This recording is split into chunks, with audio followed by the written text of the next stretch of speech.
Good afternoon to those of you coming in into our Zoom feed here. Welcome to Backyard Beekeeping or Beginning Beekeeping, Gardening in the Panhandle live webinar. We're going to get started in just 1 minute. Let everybody finish logging in here. Where's everybody from today? Y'all put it in the chat if you're in here with us. We always like to know where our listeners are from. So I see Bay County. Y'all go ahead and type in the chat where you're listening from today.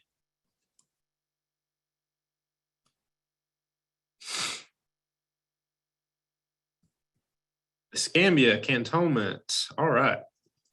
Two Escambia Countyers.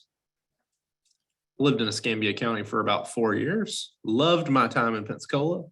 Jackson County, just north of me over there. Ooh, Ronald Cox over in Madison. Well, welcome to the Northwest District, Ronald. Chumuckla.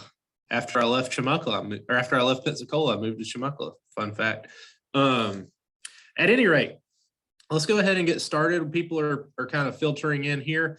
Welcome to everybody. We've got a good class for you today, good little webinar. We're going to do our best to get everybody out of here by 1. We have with us a couple of good panelists. We have Evan Anderson. How you doing, Evan? I'm doing well. Under the circumstances? Under the circumstances, my power went out just a minute ago, so I'm hoping it'll my computer will hold out for you. But we should. Awesome.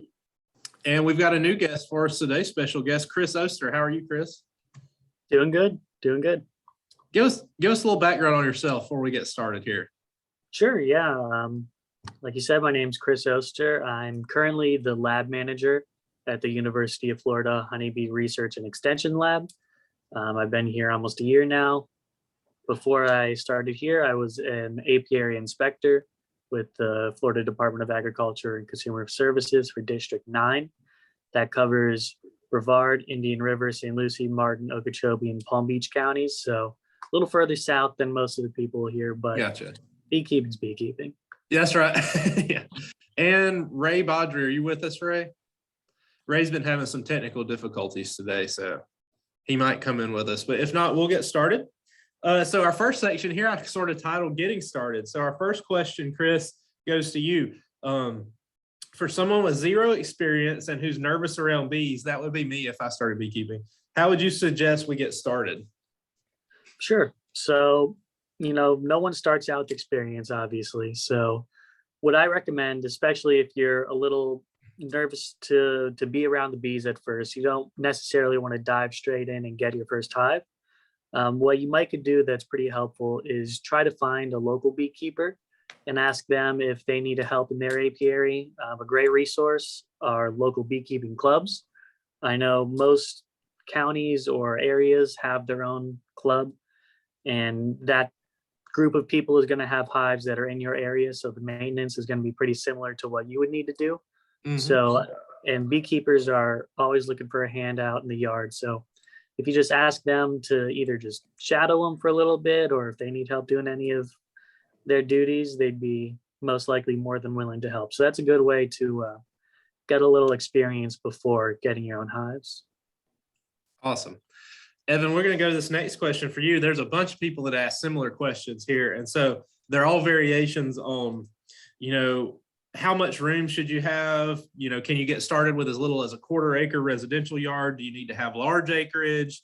If you just want a couple of hives, how much room do you need? So just sort of talk a little bit about space. Sure. For a beginner beekeeper. And here's a caveat. My beekeeping experience comes from our office, where we had a couple of beehives out the back of the office. We have about a 1/4 acre of demonstration garden, which includes a big old greenhouse and a chicken coop. So there's not a lot of room left for much else. So that being said, we did have a couple of successful hives for a number of years. For sure. Office, and they seem to do pretty well. So you don't need a lot of room. You can have a pretty successful beehive or multiple beehives on a very small space. you probably want to have a few feet on either side of it, and 5 to 10 feet in front so that the bees can fly unobstructed, and Sure. so nobody gets into their flight pattern and gets stung a whole lot if they're feeling ornery. But other than that, you should be good. I put a little link up there on one of the Department of Ag for Florida. They have a pamphlet on some rules for how many beehives you can have on residential property. Okay. If you're less than a quarter acre, you can have no more than 3. So you can see there's a lot of wiggle room there. But even if you do have only 1 or 2 hives, you do have to register with the Department of Ag and make sure they know that you're keeping bees and doing it properly. So What a wonderful segue. Chris, since you work for Department of Ag, what can you tell us about a few of those regulations for a beginner beekeeper? Yeah, sure. So I was gonna chime in there at the end, but you covered it, Evan. If you're a quarter acre or less, it's limited to 3, and if you're between a quarter and a half, you could have up to 6, and it scales pretty much accordingly to that. But what I would say, I know a lot of people tend to be a little apprehensive to register, but it's really nothing but a benefit to beekeepers. And it may sound a little biased coming from me because that was my job, but it's usually no more than $10 a year, depending on how many hives you have. Okay. And it gives you access to your local inspector who's been in your area for likely a very long time. I know the inspectors up in all of the inspectors are great, but I know the inspectors up in North Florida have been there for a long time and keep bees themselves. So it's not like we're, government people come in to put cameras in hives or nothing like that. It's we're beekeepers who want to make sure that other beekeepers are doing what they can to make sure that they're safe and the people around them are safe. Awesome. And what really sells people a lot of times is that the state of Florida beekeeping laws supersede local counties and cities. So if whatever city or county you're in has some sort of law in the book against beekeeping, and code enforcement's giving you some trouble about it, if you're registered, you can call your inspector and say, hey, can you talk to code about this? And then it was our job to inform code enforcement that they're not to enforce those laws if they don't, because the state supersedes theirs. Very cool. I did not know that. Yeah, it's a good one. Cool. So kind of along with getting started here, Chris, this is a question a lot of people have. How much time is involved in caring of bees in the hive? What kind of commitment are we looking at time-wise here? Sure. So obviously it depends on how many hives you're keeping. Sure. It's in a weird way, the more you have, the less time it takes per hive. Okay. But say you're just starting out with 1 or 2 hives. The bare minimum you should be spending is like an hour a month. If you just do 1 inspection of 1 hive, that can maybe take 30, 40 minutes, an hour. And if you're not going in at least once a month, you're going to be missing signs of swarming or pests and diseases that are starting to take over. I usually recommend going in every 2 weeks. That's a pretty healthy time frame. During swarm season, it could be more important to go in maybe once a week to make sure that they're not getting ready to swarm. But usually I like to say each hive inspection would take about 30 minutes. So if you have 4 hives, that's maybe 2 hours for every time you're doing that inspection. So if that's every 2 weeks or once a week, I know plenty of people who do once a week year round. And that's perfectly acceptable. Or if it's once a month, then it's 4 hours a month. So, but it does scale on how many you have. If you've got 10,000 hives, excuse me, Yeah. You're not going to be going through 30 minutes each one. You're going to be a lot faster. So, Okay, cool. So minimum an hour a month. That's not too bad. That sounds like probably everybody can probably make that time commitment if they want to. There is more of an initial hump. You got to first Sure. install them and build the equipment. Lighting the Right. smoker takes a while at first, but once you get into the groove, it can go by a lot faster. Okay, cool. Evan, speaking of smokers and equipment and things like that, what do you feel that you need to have to get started? Well, there's not a whole lot that you actually desperately need to get started. Yeah. So what are the requirements? The equipment is actually fairly affordable, and you probably could get started with about $300 or $400. I've posted a link to an article from UGA that goes through a lot of the basic equipment that you'll need, which is of course a beehive, something to put the beehive on, like a hive stand or some cinder blocks. So you don't want it sitting on the ground? No, you don't want it sitting on the ground. Okay. You'll need the frames, of course, for the bees to build their honeycombs on. A smoker to keep the bees calm. You probably don't want angry bees flying around your face, even if you have a suit on.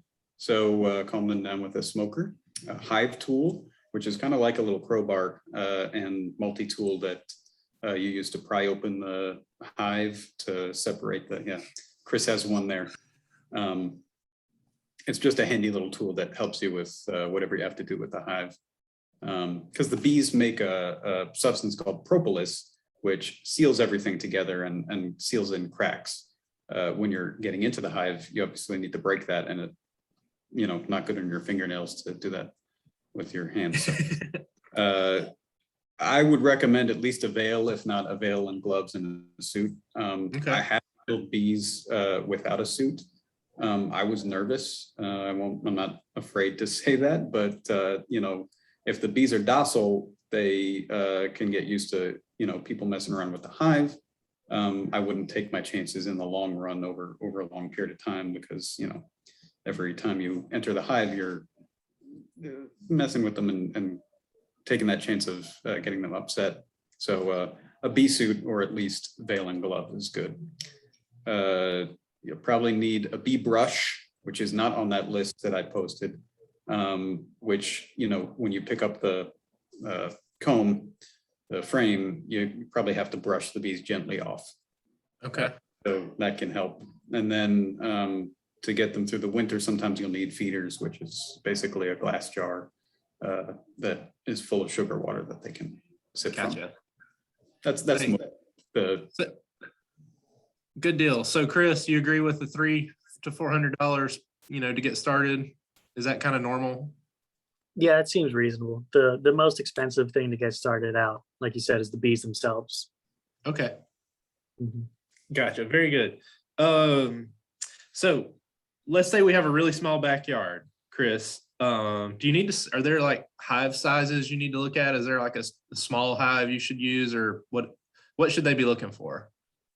Sure. So I'm just going to base it off a 1/4 acre, because that's the just like the standard, small residential lot. Right.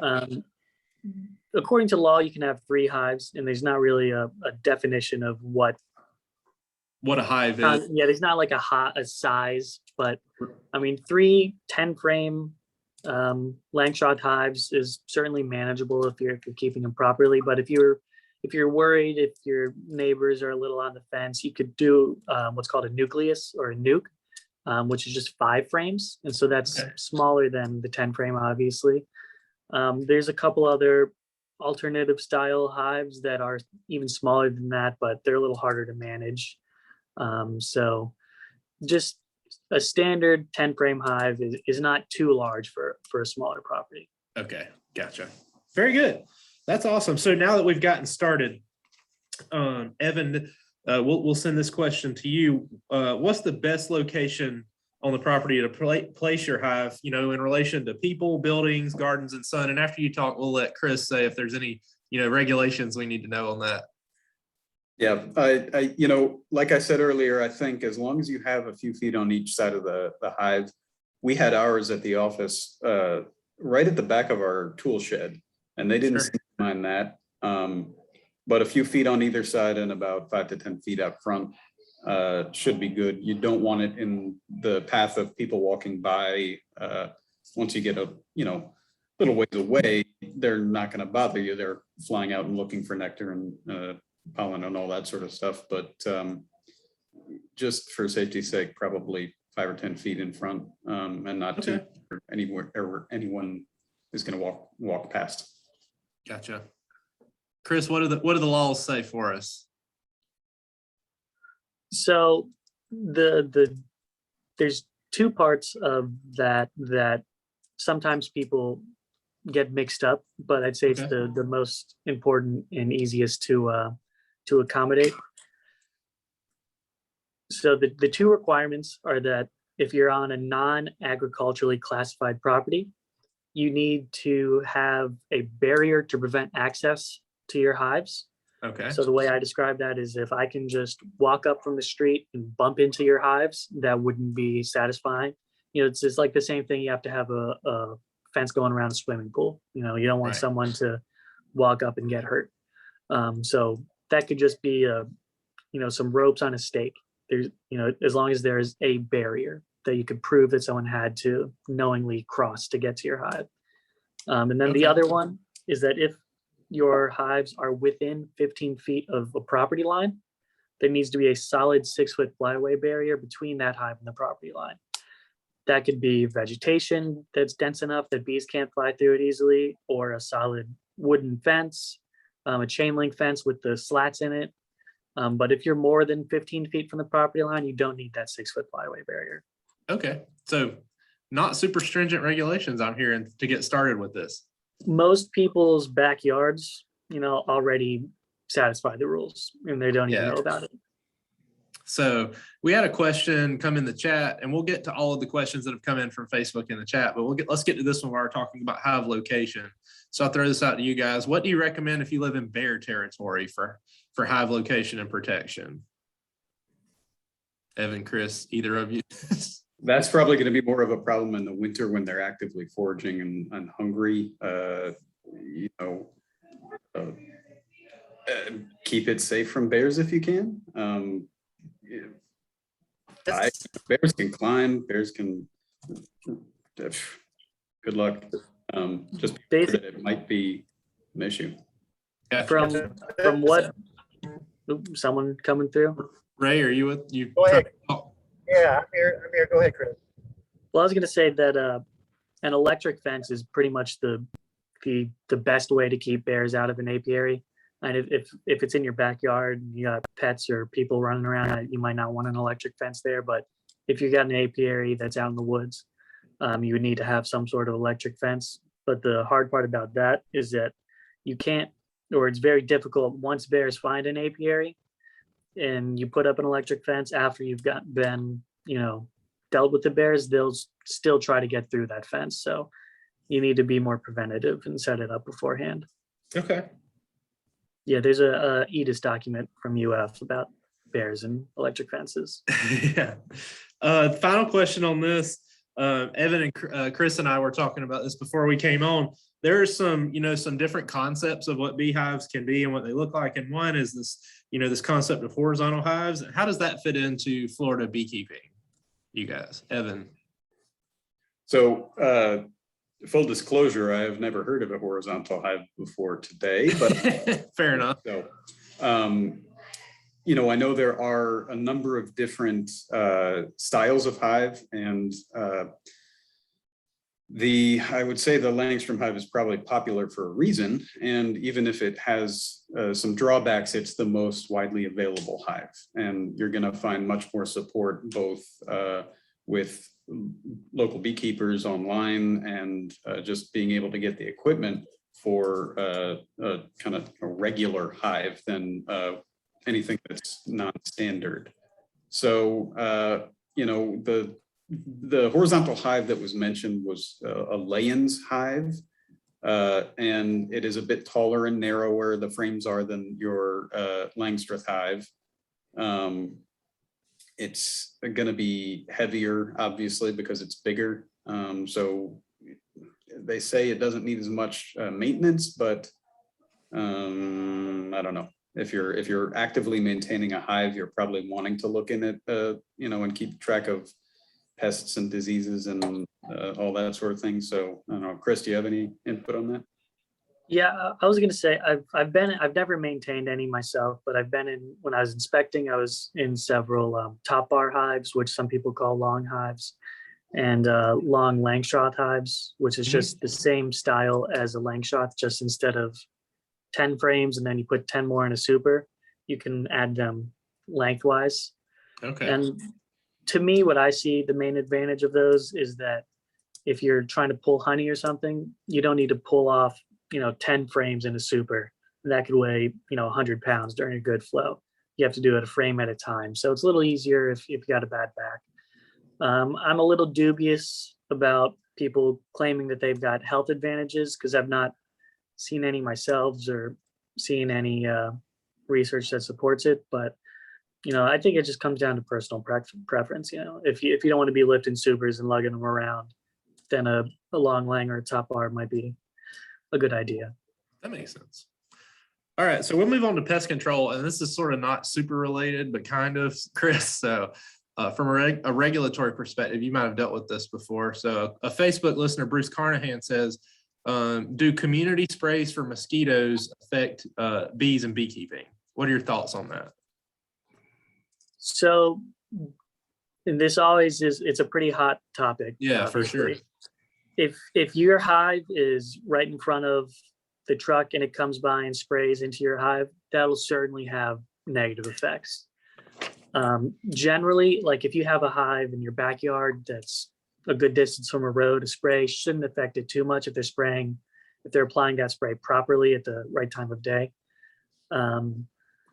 But if you're concerned about it, what you can do, if they're spraying at night, you can put basically just a sheet of plywood over the top of your hive, because what the most direct impact it has is when that spray lands on the landing board where your bees fly in and out. And since that spray settles down, if you put basically a sheet of plywood on top, it won't settle onto the hive. So that can help. All right, very good.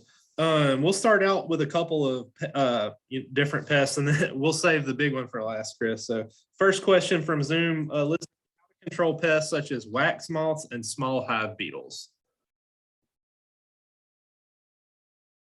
That's a Chris question. So it sounds almost not counterintuitive, but like we're shrugging off the question, but it's not. The best defense is a strong hive. So okay.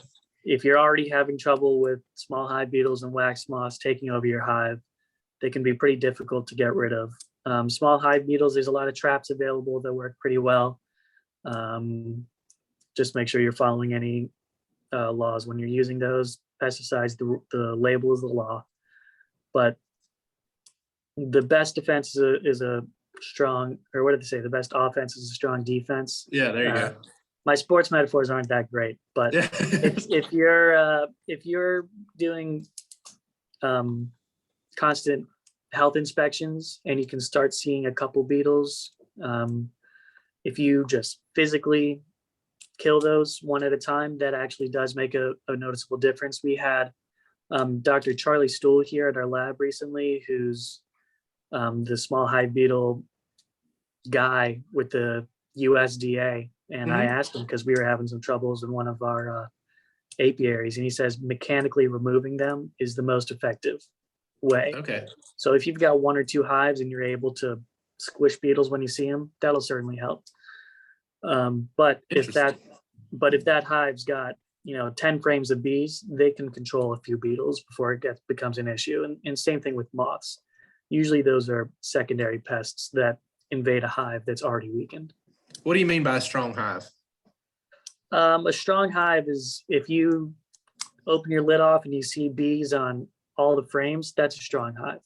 Okay. If you've got 4 frames of bees in a 10 frame hive, all that empty space is room for pests to come in and make root before the bees can get rid of them. Oh, gotcha. Okay. And so let's move to the big bad. We had a bunch of questions on this. So what's the best treatments for Varroa mites? And maybe just talk quickly about what Varroa mite is and what it does.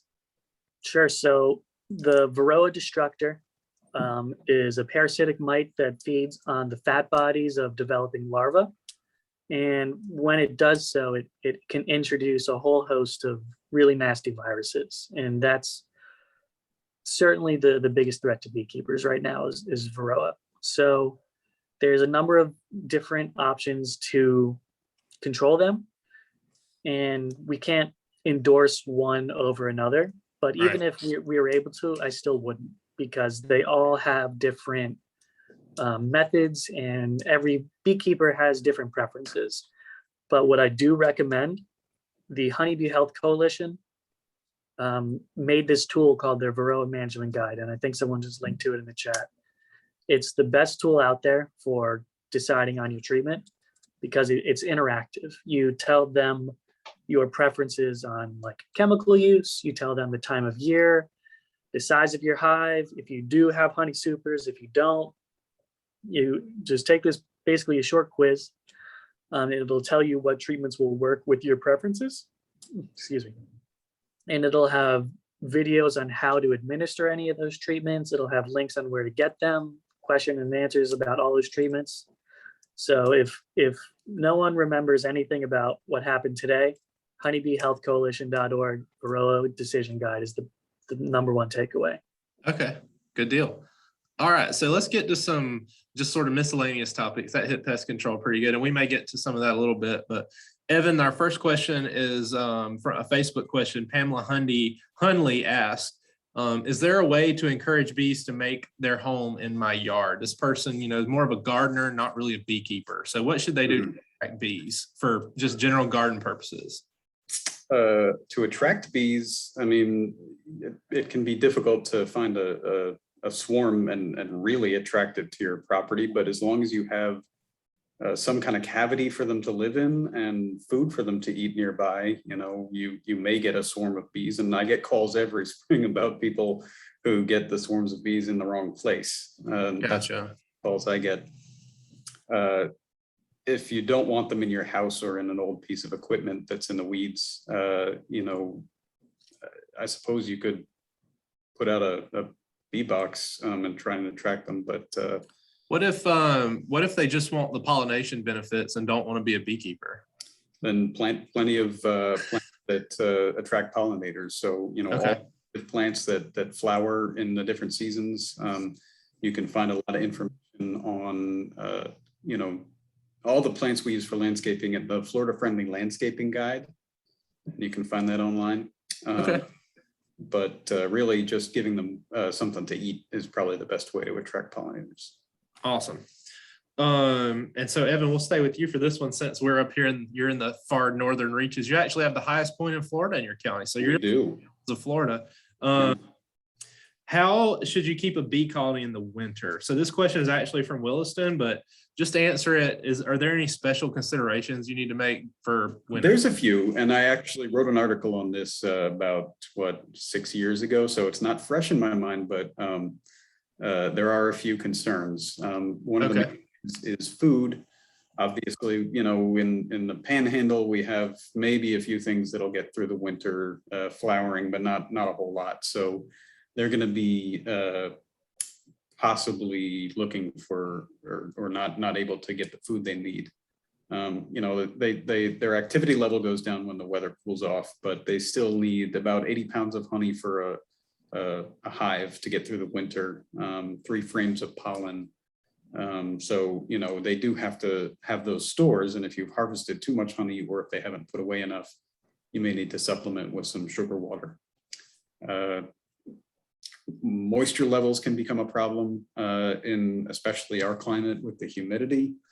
I would think moisture could be an issue that we have. Yeah, I don't know how bad it gets, but you may have to keep an eye on fungal diseases, or if too much moisture gets in the honey, it can ferment. So you can test for that with a refractometer to see what the moisture level is in the honey, if that is a problem.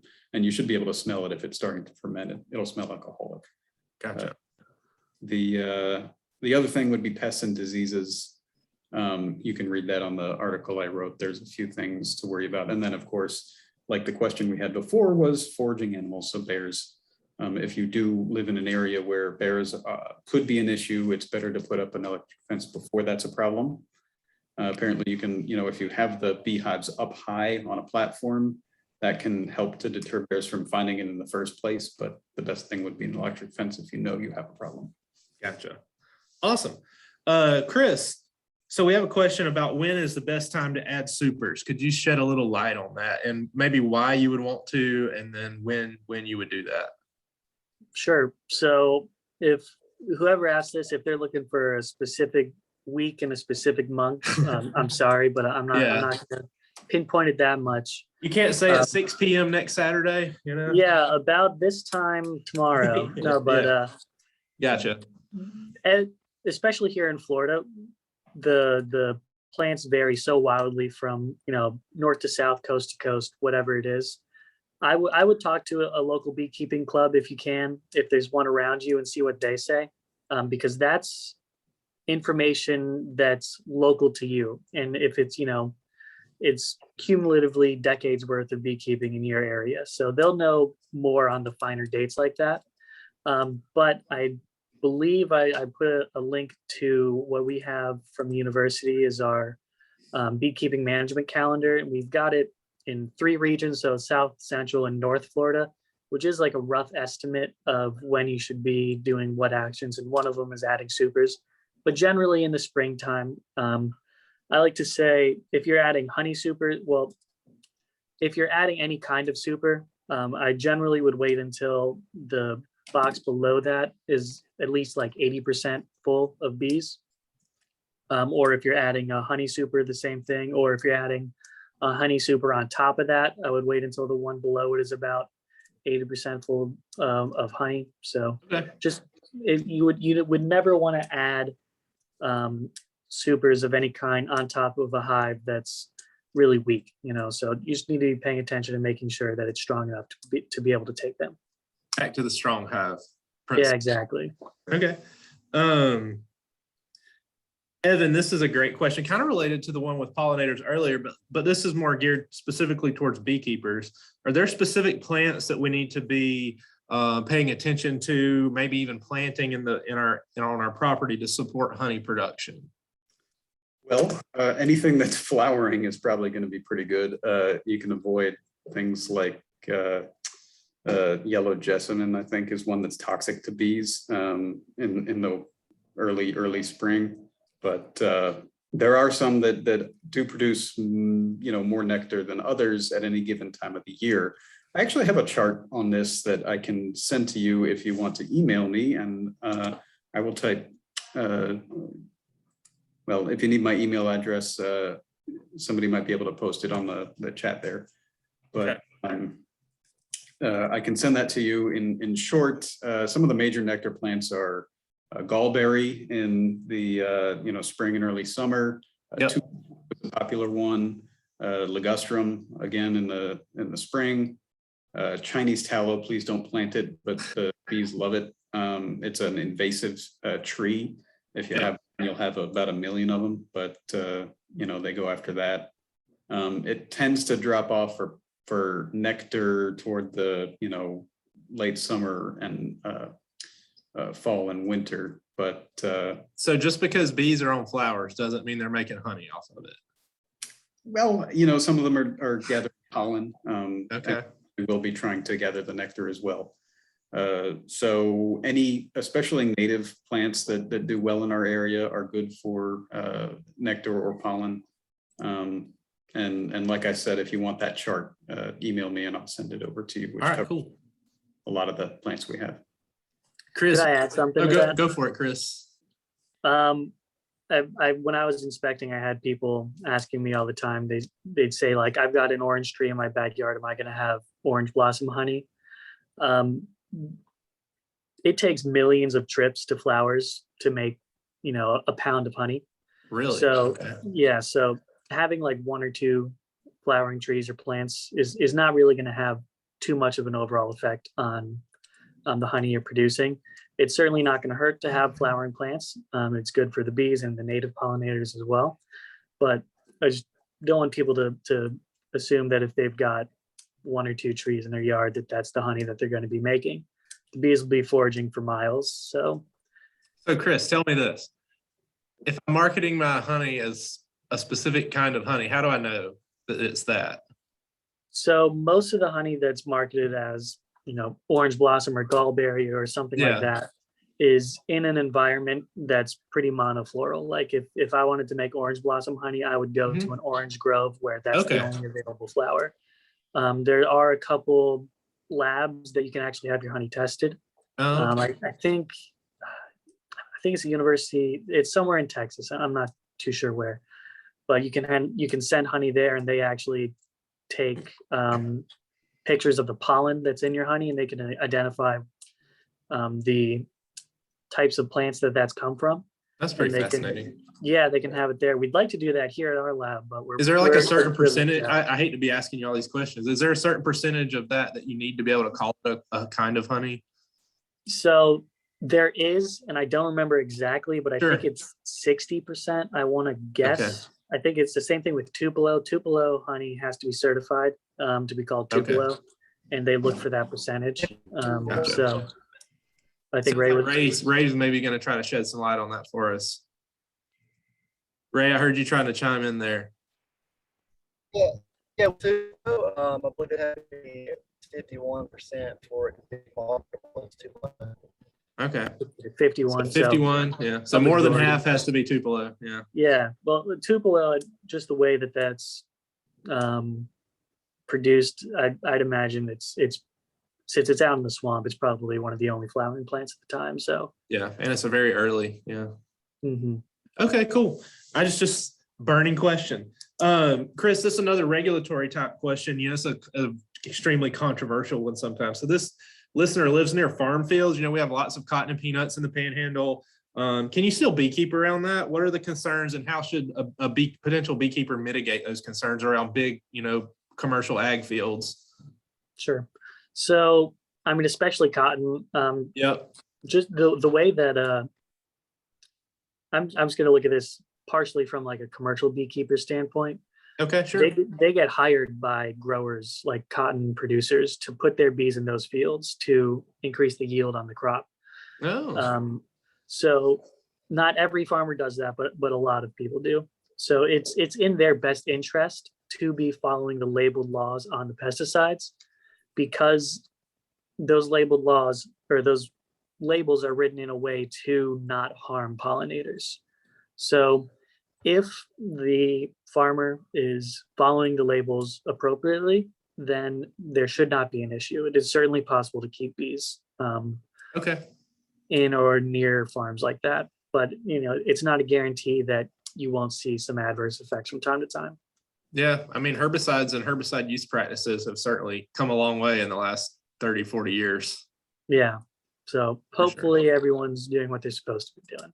Okay, cool. Probably not a bad idea to develop a relationship with that farmer next to you as well. So. Exactly. If they're spraying, you could just have them send you a message, and that you could do the same thing like I said for the mosquito spray. If you think it's going to be that abundant in the air, and put a board over the hive, and that should stop a lot of the pesticides from coming into contact with the bees, because most of them are absorbed by the next morning, so they usually help. Cool. So this is going to be a question for Ray if we can get him. As a first-year beekeeper, does all the rain we've experienced this year in the Panhandle create any problems that we should be looking for as beekeepers? What are your thoughts on that? Yes, and for the video, I am just below Gainesville, and I have just terrible band for some reason. But just bear with me, guys. So, I've actually had this question.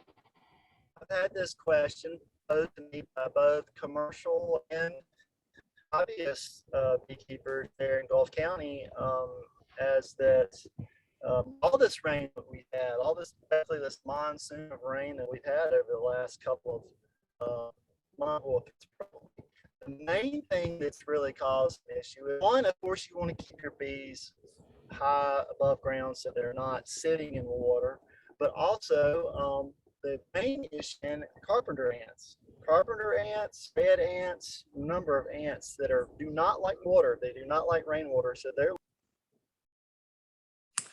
lost Ray. So we'll rock and roll with that. Do either one of y'all want to touch on that? What effect extremely heavy rainfall could have on a hive? Looks like we got Ray back. I think the ants will probably go up into the hive and go after your bees or at least disrupt them. Ray, are you back with us? I'm back. Sorry about that. Yes, the best way, couple of ways to get around that is you can kind of fill up some like planter saucers of water around the area to keep bees out as well. I mean, I'm sorry, keep ants out. You can put there's some baits that you can put around too to kind of keep the ants away from the hives as well. A lot of people don't like using insecticides, of course, around the bees, but people are looking for some sort of organic solution to keep the ants away from the hives.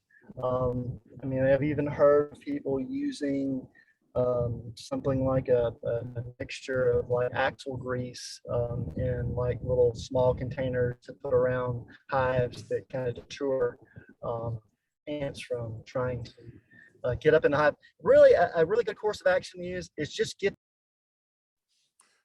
So we're gonna give up on Ray today. So appreciate that from him. Evan, let's move on real quick. Should we be worried about giant hornets? So murder hornets, Asian hornets, all these things. Oh, the murder What is the deal hornets. with that, and should we be concerned? In short, no, don't worry about it. They Okay. have the murder hornet, which is kind of a fantastic name for the critter. And I've got a couple of EDIS publications to read. One is on the murder hornet, which they have found in Washington state, but it hasn't been detected anywhere else. We're pretty far from there, so I wouldn't worry about it. There's plenty of other things like hurricanes to worry about. Sure. Probably more dangerous. The one that people seem to find and think is a murder hornet is called a cicada killer. You'll see there's a document posted on that. Speciosus is the species that I've seen here. It looks kind of like a regular hornet, but much bigger. So it's harmless unless you're a cicada. It burrows into the soil. It flies around and may look like there's a bunch of them around, but they're solitary ground nesting hornets and they don't hurt people. So if you see something large, take a look at that picture and make sure it's not, the cicada killer. Gotcha. Chris, whatever became of the Asian murder hornet type thing? And is there a regulatory issue in Florida related to that? Anything?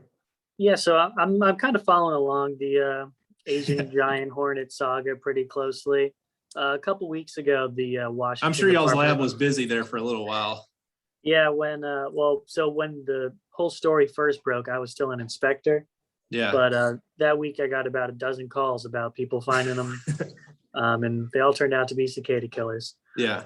But the Washington Department of Agriculture, they did just eradicate the first nest of the year out there. It's actually a really crazy how they do it. It's awesome. They catch them in traps and then they put radio trackers on them and release it back in the wild and follow it back to the nest. And these things are big enough to put radio trackers on. Oh, wow. It's pretty crazy. But yeah, just like Evan said, Washington is pretty far away from Florida. So if it is something to worry about, we don't have to worry about it for quite a while. Okay. But I would still, if you see something crazy, find a giant dead hornet looking thing on the ground, it doesn't hurt to send in a picture to an extension agent or someone just in case. Yeah.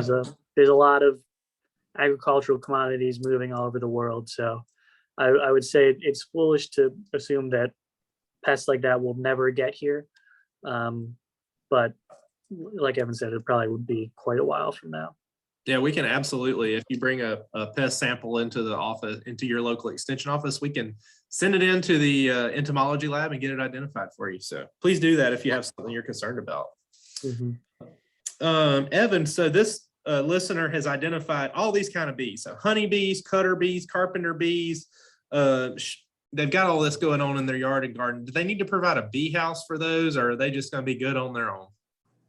You don't necessarily need to provide a bee house for them. They are finding their own homes. If you do want to provide a house for the solitary bees, there is a publication there on pollinator hotels, some information. And that's all the little bees that get into the hollow stems, little holes in the wood. I would be skeptical about trying to attract carpenter bees to your property because they can do some pretty significant damage to your house or to other wooden structures. Right. All your ground nesting bees and other, solitary bees. Yeah, you can give them a little hotel if you want to.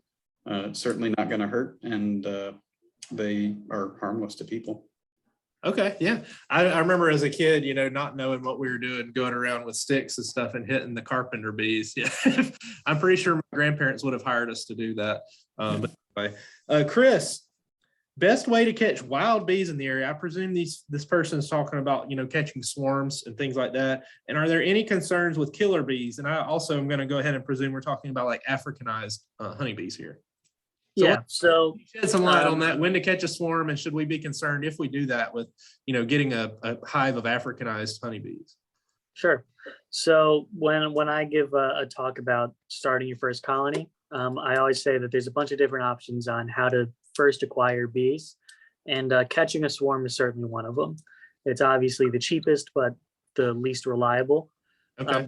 But what a swarm is looking for is a new home and what they see as a good fitting home. So generally you can either purchase a swarm trap, but it's basically just a hollow cavity, about the size of a 5-gallon bucket almost, with a big hole on one end. And usually a good spot to put them is like 20 or so feet up in a tree, because that's what bees are looking for. That's what they see as like an optimal home. They do sell swarm lures that you can try to use. I've not had better luck with or without them. But that is, and especially depending on the time of the year, I know Evan said it earlier, we get dozens of calls. There's a swarm, or there's bees on my fence post. There's bees here. There's different times of year. There's a lot of swarms in the areas. So if you have them up during that season, there's a decent chance you could get them. So I know this is really elementary, but could you just talk about like quickly what is a swarm and why does it happen? Maybe. Sure. I mean, swarm biology is actually probably one of my favorite things about. It's fascinating. It's honestly, it's just crazy. When a hive, so a colony is what we call the group of bees, and the hive is the space that they occupy. So when a colony grows to the point where it cannot expand anymore in its hive, they'll start preparing to swarm. So they will, one of the first things that they do is they will take some of the eggs that the queen lays and start raising those to be new queens. They'll start chasing the old queen around the hive so that she loses weight, actually, because when they swarm, they take half of their bees and they leave with the old queen to go find a new home. Okay. And the first place they go is usually, when people find them, is on like a fence post or a car's window or mirror. Tree branch, all kinds of stuff. That's when you see them clustering in what's called a bivouac. And from there, they send scout bees out to look for homes. And that's what you're hoping they find your swarm trap. Okay. And when those scout bees find what that one bee thinks is an appropriate, I guess my office thinks I'm not in here anymore. Yeah. When that one bee from the swarm cluster finds what it thinks is a great home, it'll come back to the cluster and it will communicate where that home is. And then when bees see that communication, they do that with the waggle dance, which is just a whole other crazy thing. Man, this is wild. You got me on a dangerous tangent here, because this could go for hours. But they'll send out more bees to investigate, and they eventually have basically a vote on what the best home in the area is going to be. And once a majority of bees likes that home, they'll move the whole cluster over there. And so that's what you're trying to catch. So you need to provide what they would see as an optimal home. Man, we're dealing on the whims of this one scout bee.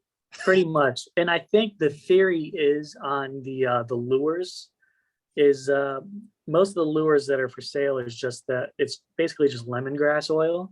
Mm-hmm. But what a lot of people don't know why that sometimes seems to work. But one of the theories is that when a bee goes and visits your swarm trap and it gets that scent on it, it makes it easier for the other bees to find that. So they Okay. can, it helps, sway the vote a little bit. Makes sense. So on to Africanized bees. Is that a concern for catching swarms?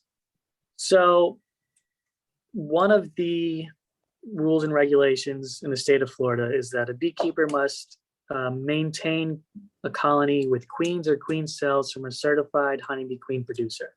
So what that means is technically when you collect a swarm, you don't know the origin of that queen.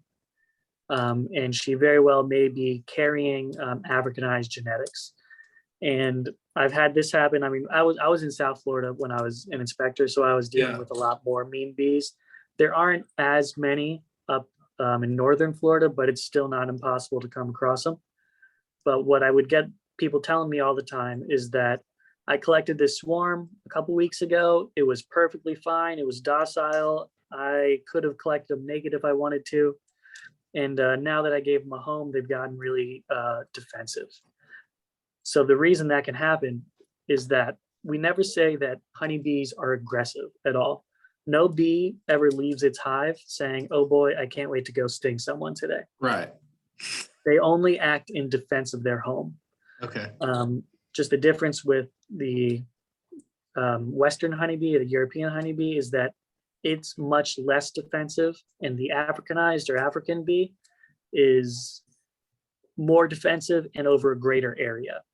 Okay. So when that swarm is in a cluster, those are basically homeless bees. So they don't really have anything to defend.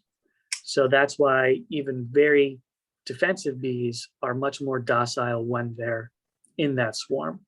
That makes So sense. yeah, after you house them, they can show their defensiveness. But even if mean bees didn't exist, I would still recommend requeening swarms because you know that queen is the old queen from a hive that just swarmed.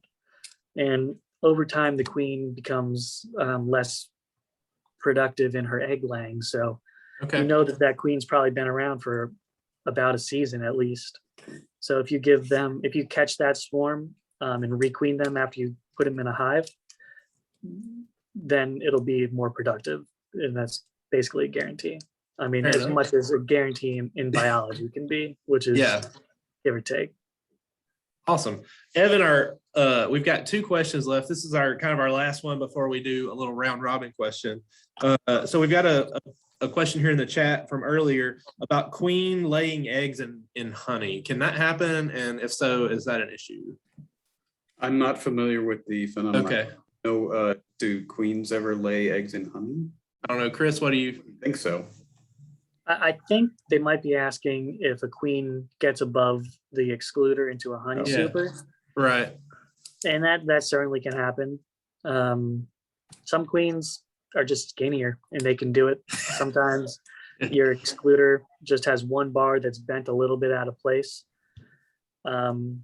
It's a bummer when it does happen.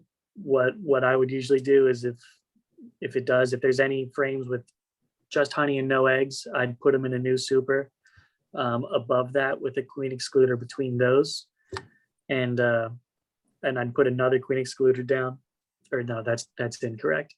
Replace the queen excluder and just give time for those larvae to hatch out to pupate and hatch out as adults, and just make sure the queen's below. If there's some brood in frames that you're extracting honey from, it's not the end of the world. It can be a stronger taste if it's not diluted by more pure honey frames, but there's no harm associated with It's not totally contaminated as far as health concern or anything like that goes. Yeah, exactly. I mean, there's people who there's this kind of the style of honey in Europe which they don't use any excluder and they just scrape a frame off. Bees, brood, honey, everything. More protein. More protein. Yeah. That's exactly it. I more... can't stand it. It just tastes like royal jelly, which is just really bitter. It's like a wild, gamey honey taste. A Yeah. gamey honey, yeah, exactly. But it's not detrimental to, Okay, cool. to health or anything. Awesome. That's very interesting. Thanks for shedding light on that. And so we've got a fun question here. So you don't have to give 3, 5, or 10 things, just a couple things that like you wish you knew before becoming a beekeeper. So, Evan, before you inherited that hive, maybe some things you wish you knew. And Chris, before you became this, IFAS Honeybee Lab super expert, what do you wish you knew? Mistakes were made that you wish you could have avoided. So, Well, the one thing that comes to my mind is that you don't have to be afraid of bees. okay. And, for beginning beekeepers, that might give you some hesitancy. They're not, like they said, they're not aggressive. They're defensive. And if you treat them with respect, then they're not going to come after you. And if you protect yourself with the, veil and gloves, you're not going to get stung. So you don't have to be afraid of them. And I, tell the anecdote that I was going to pick up a new queen for our hive once, and the gentleman who was selling it to us said, "Are you comfortable around bees?" And I said, "Sure." And by that he meant, "Here, hold this, frame without any veil or bee suit on." And I did, and the bees were perfectly happy to lick the sweat off my hands, and I stayed calm, and they were fine. They didn't get aggressive at all or defensive. So the breeds of bees that we have that are domesticated tend to be very docile and very easy to work with. If they do get some of those wild genetics that make them more defensive, you're probably getting that from a swarm and not from a beekeeper who's selling you their. Hopefully, the beekeeper is not selling you aggressive bees. So Yeah. that would be my main takeaway. Would be, don't be afraid of it. Awesome. That's really good. So, Chris, what you got? What do you wish you knew? Mistakes you made you could have avoided type things? Pretty much what Evan said. I liked a lot. And there's no shame. So something I kind of dislike about some I don't know what the right word is, but I don't like the stigma around using, protection when you're keeping your bees. If you're comfortable in a full suit and gloves, wear a full suit and gloves. Watch out for, if you're doing that in the middle of the summer, drink a lot of water and, take some breaks. Yeah. If you're comfortable in a jacket and jeans, wear a jacket and jeans. I just wear a veil. This is the one I wear every time.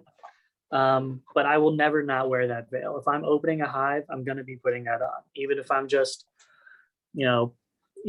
just feeding them, I'm putting jars open. If I'm opening that part of the lid and putting a jar to feed sugar water, I'm going to wear my veil, because if you get stung in the eye, you can go blind. It just takes that one bee having a bad day that's mad at you to make you have a really bad day. But Not worth it. Exactly. But after the first couple hundred stings, you start to get used to it. So I'm usually in a t-shirt. I got a couple on my arm. I got a few yesterday, but after a while, they don't really hurt anymore. So you get used to it. But just always at least wear a veil. And being good at lighting a smoker is pretty important too, because like you were saying before, there's a really big difference in the smoke that can come out. If you're blasting them with hot air, that can make them more upset. So just having a well-lit smoker is almost better than wearing a full suit, Okay. So being comfortable with that. And one, I guess, word of warning, maybe. There you go. We'll take it. Real warning is a lot of people who start out with 1 or 2 hives that I talked to when I was their inspector, they say, "Yeah, I just want 1 or 2 hives in my backyard." And I tell them, "Okay, but when I talk to you next year for your next inspection, you're probably not going to just have 1 or 2 hives." Mm-hmm. And then I call them a year later. They're like, "Yeah, I've got 7 now." It gets out of control quick. Exactly. Once if you get bit by them, that you can really get sucked in and have a great time, which is great. But just don't be prepared for having more hives Expansion. than- yeah, for expansion. Most clubs will have a club apiary that might be able to accept splits or something like that. Or if your friend's interested in being a beekeeper and you're doing a split, you don't have room, give them a hive paid Yeah. forward. Cool. I want to let everybody know to please check out our survey that was posted in the chat. Take that for us, if you will. That greatly helps us inform how we're doing and inform our topics that we use going forward. Check out our full gardening in the Panhandle schedule. They're also posted in the chat. And Chris, if you're super interested in beekeeping, can we make a pilgrimage to come see the IFAS Bee Lab? Yeah, please. That'd be great. We do public tours once a month, but if you get a big group of people together, you can email honeybee@ifas.ufl.edu. And we do private tours as well. We love showing off what we have here. I saw someone mention the honeycomb windows behind me. Yeah. This facility is built pretty much by beekeepers for beekeepers and honeybee research. So there's a whole lot of nods to beekeeping. You probably can't tell from where you are, but half our walls are all yellow. They look like honey. It's one of the cooler buildings on campus for sure. I think it's the coolest. Yeah, in probably my is. opinion. Yeah. Well, that's all we got for y'all today. For Chris and Evan, thank y'all so much for joining us as panelists. I believe our next gardening in the Panhandle, what is the topic? I should know that, being a terrible host, but we're going to be on invasive species. Our special guest from campus will be Dr. Stephen Enlow. We'll also have Pat Williams, a number of other folks, Dr. Gary Knox, Sheila Dunning, Ray Bodrey is going to be back with us. Only Ray, if your internet's better. We will not accept you if your internet's not better. So get that internet under control, and we'll have a great time next month. That'll be in October. Hard to believe we're in the fall already. First NFL football game is tonight, so fall's officially here. Y'all enjoy the rest of your day. Take the survey, and we'll see you back here in October. Thanks for being with us today.